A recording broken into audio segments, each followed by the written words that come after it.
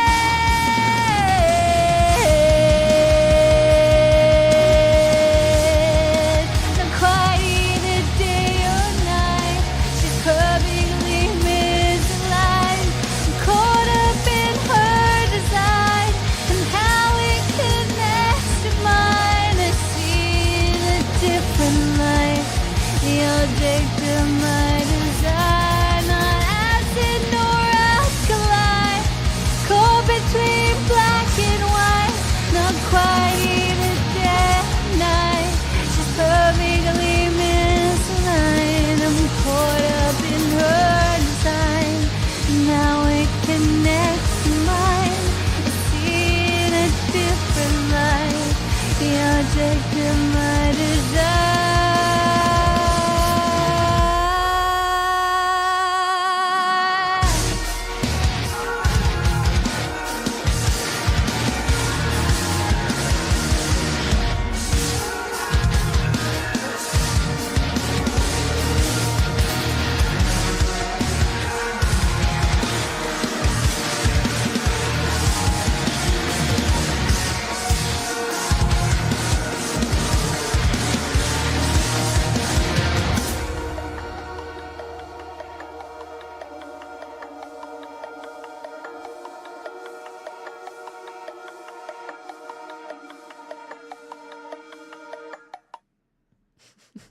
Pixelless vessel. That's funny.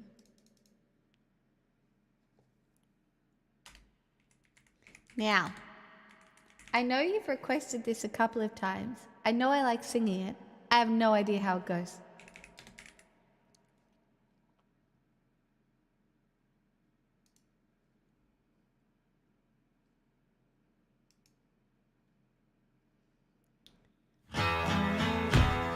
Oh yeah, I do.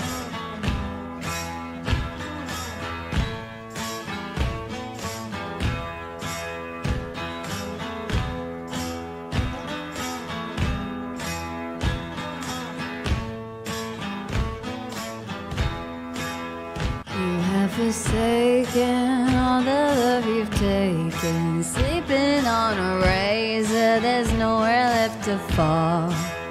Your body's aching, every bone is breaking, nothing seems to shake it, it just keeps holding on.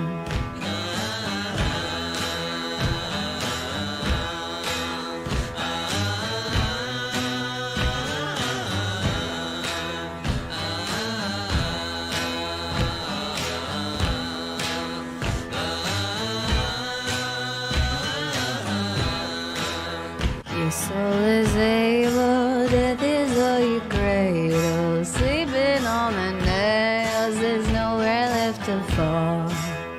You have admired, every man desires, everyone is king when there's no one left to pawn.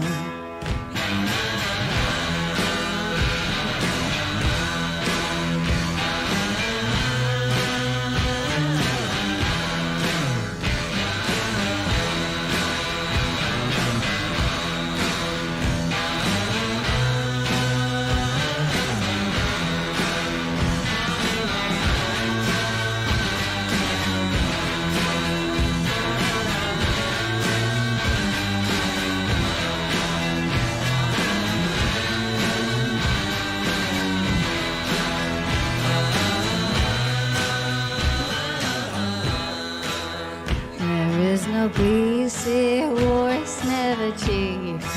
Love will never made here, it just gets so apart.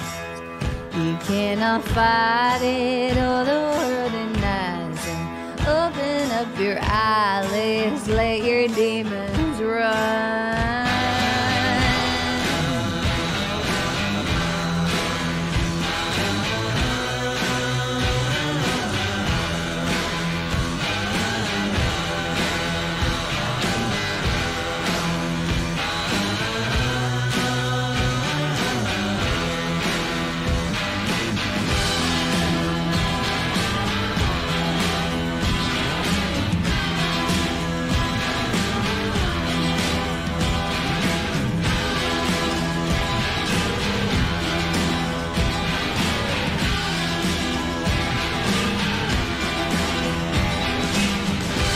thread the needle through.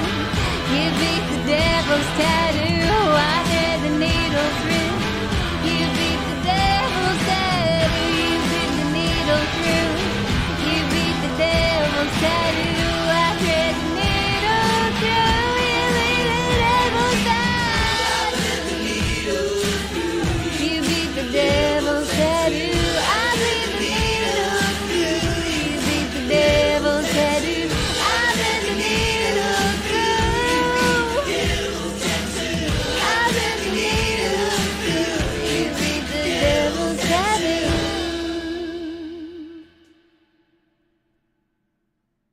You're very welcome, Evan.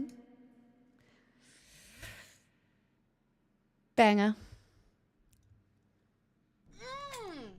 Boy! Tummy hurts. I would love to sing this. I feel like we haven't done Renee rap in a while.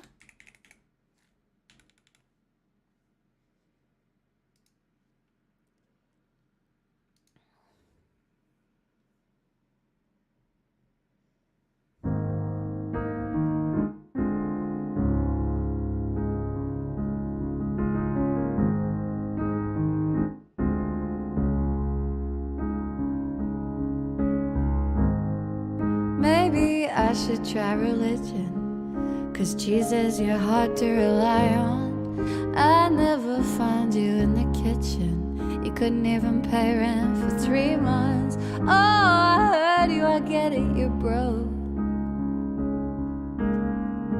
But oh, you always have money to smoke though.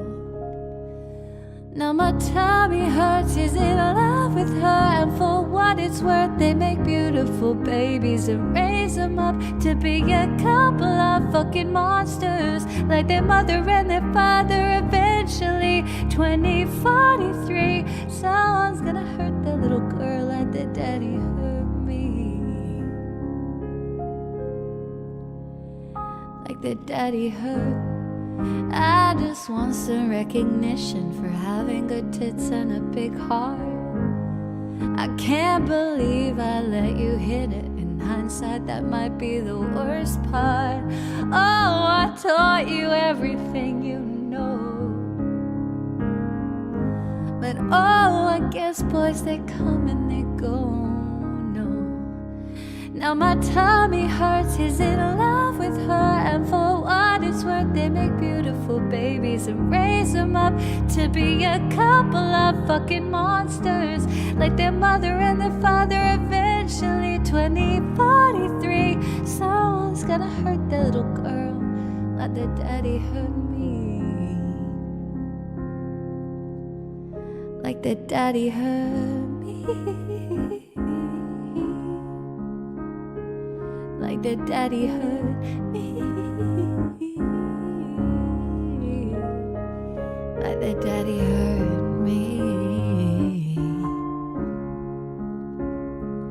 like their daddy hurt me.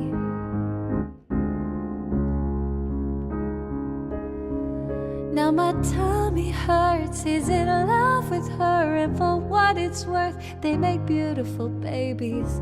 She'll stay with him, 'cause she made with him a couple monsters, like their mother and their father eventually. 2043, someone's gonna hurt your little girl like you hurt me.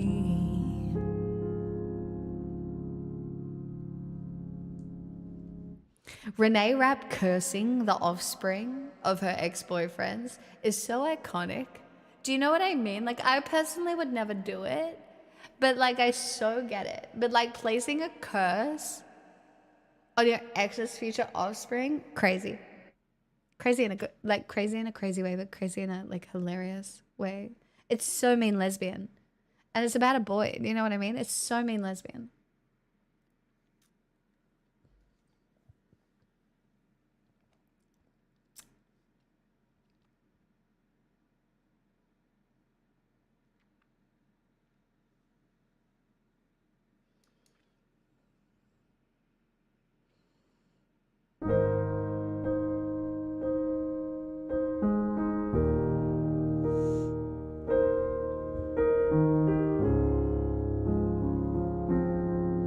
means exactly what it means. Mean lesbian. When I walk in the kitchen, my heart hits the floor, 'cause it's you that I'm missing. I still see a vision of us cooking dinner and you holding me from behind. You say please be careful, the knife is so big, and we can't have another ER trip. We're too young, too dumb, too in love to afford it. Now it's just me and 100 square feet of bittersweet memories. Deleted the playlist, but I still hear all your favorite melodies. Strangers to lovers to enemies. So I'll dance with your ghost in the living room, and I'll play the piano alone. But I'm too scared to delete all our videos, 'cause it's real once everyone knows. Could have at least shown me some decency, done me a favor and packed up your clothes.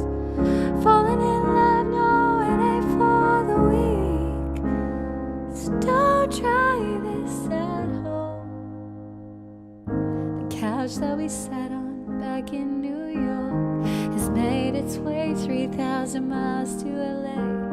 These pillows been talking, asking me where the hell you've been. Told me you loved me 2 weeks in, and I knew I would fall for you over and over. But who would have known that the falling would come to an end? Now it's just me and 100 square feet of bittersweet memories. Deleted the playlist, but I still hear all your favorite melodies. Strangers to lovers to enemies. So I'll dance with your ghost in the living room, and I'll play the piano alone. But I'm still scared to delete all our videos, 'cause it's real once everyone knows. Could have at least shown me some decency, done me a favor and packed up your clothes. Falling in love, no, it ain't for the weak. So don't try this at home. Ooh. Don't try this at home. I don't know why that's country. No.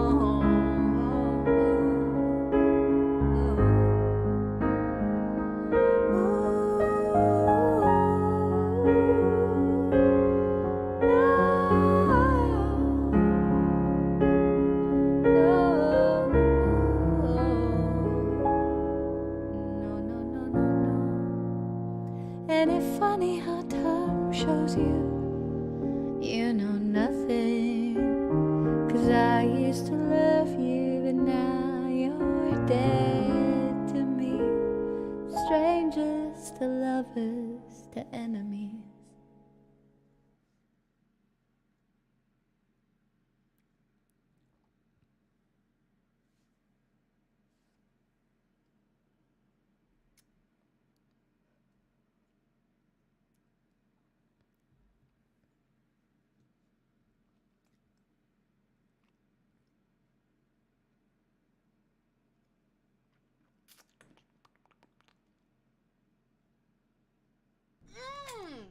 Boy! Lavender haze.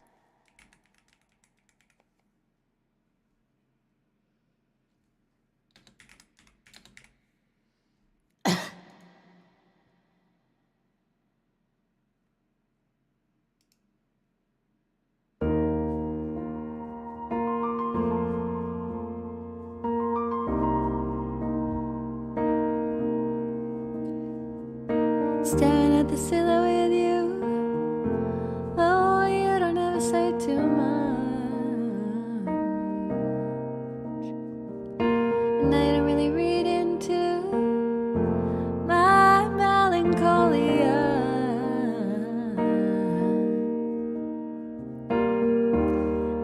the scrutiny. You handle it beautifully. All of this is new to me. I feel the lavender haze creeping up on me. So real. I'm damned if I do give a damn what people say. No deal. The 1950 shit they want from me. I just wanna stay in the lavender eyes. Oh. How long have I been live, chat? She knows. All they keep asking me is if I'm gonna be your bride. The only kind of girl they see is a one night or a while.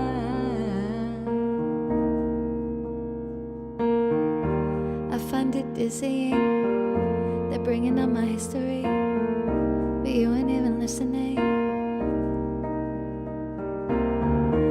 I feel the lavender haze creeping up on me. So real. I'm down if I do give a damn what people say. No deal. The 1950 shit they want from me. I just wanna stay in the lavender eyes. Oh, the lavender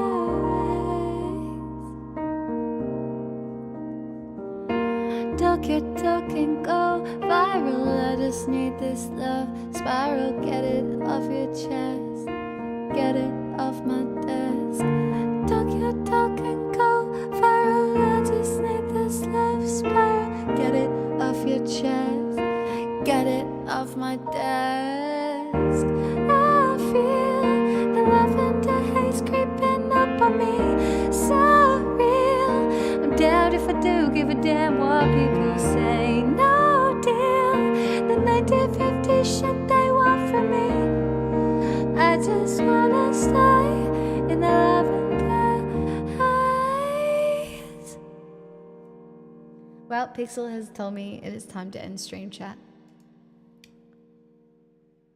This is a full-blown house.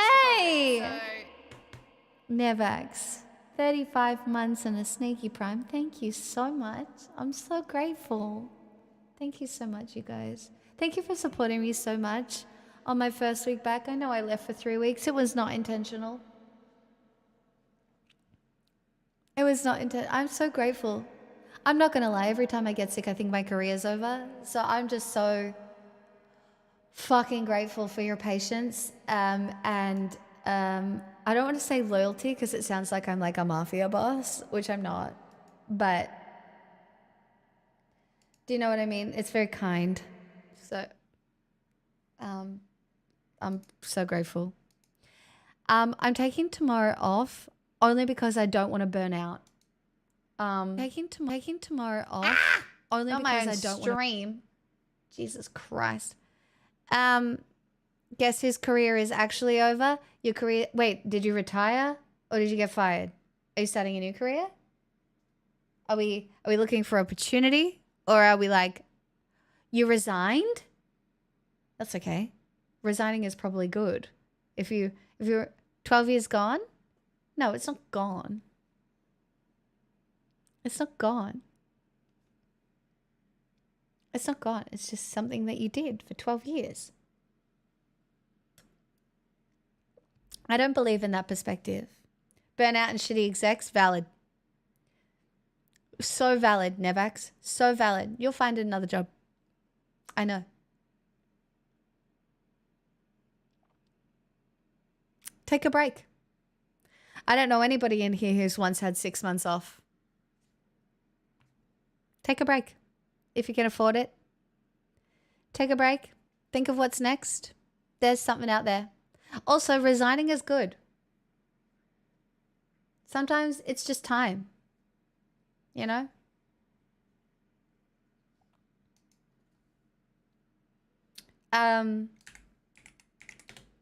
Anyway, I assume you're showing up to every stream from now on.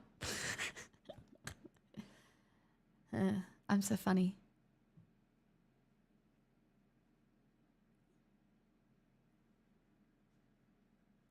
I've got exactly one viewer forever. You can't just tell everybody it's a cult when they first come in. You'll scare them off. It's a community, guys. Community. Keep it casual.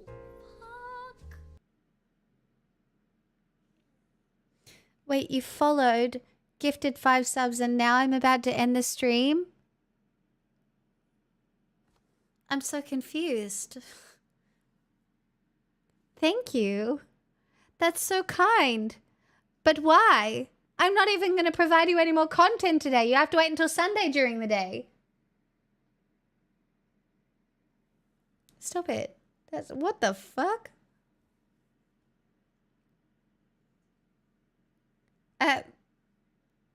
But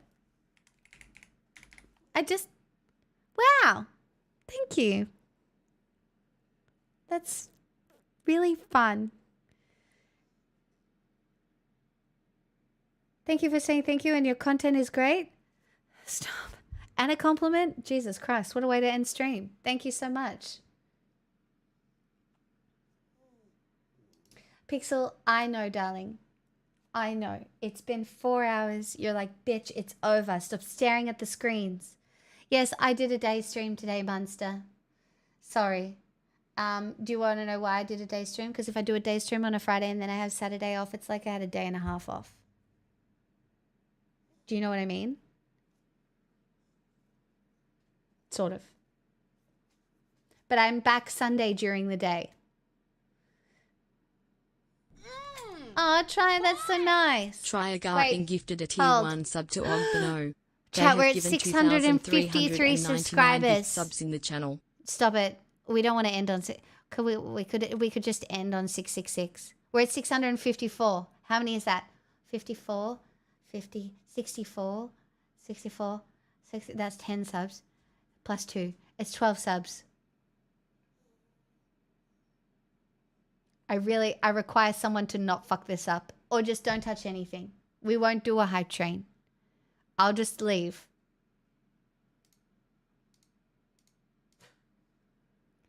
Don't ever comment on my math. That's rude.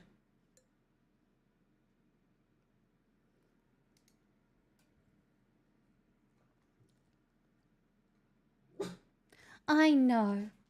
I know. I know. I know. I love you. But you don't understand. You get me for like full 24 hours. Full attention in a minute. Pix math. Like girl math, but worse. Hey. Rude.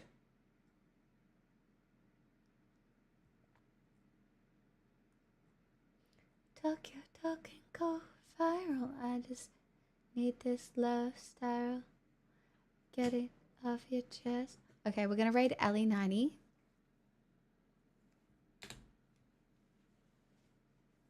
Who's playing Donkey Kong Country, my friends. I will see you all Sunday. Don't do anything I wouldn't do. Take your pills. OG Bunno, nice to meet you. Thank you for the compliment. To everybody who requested songs, thank you so much. Hi, Ems. Bye, Ems. I am going to go. I'm about to sit on the couch and watch TV. It's about to be glorious. I'm so excited.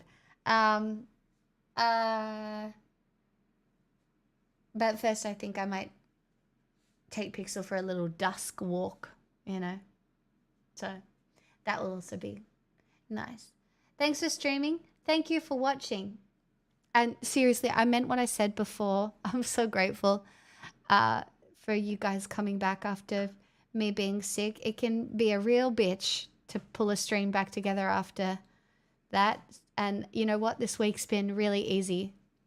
And so I'm so grateful to so many of you. Onwards and upwards, we are spiraling up. That's right, we're spiraling up. And yes, as always, I'll see you during the day. But my plan is to go to yoga before I stream. So the timing's probably like 1 till 6 on Sunday. Drink water. Bye-bye. Okay, bye. Leave now. Go away.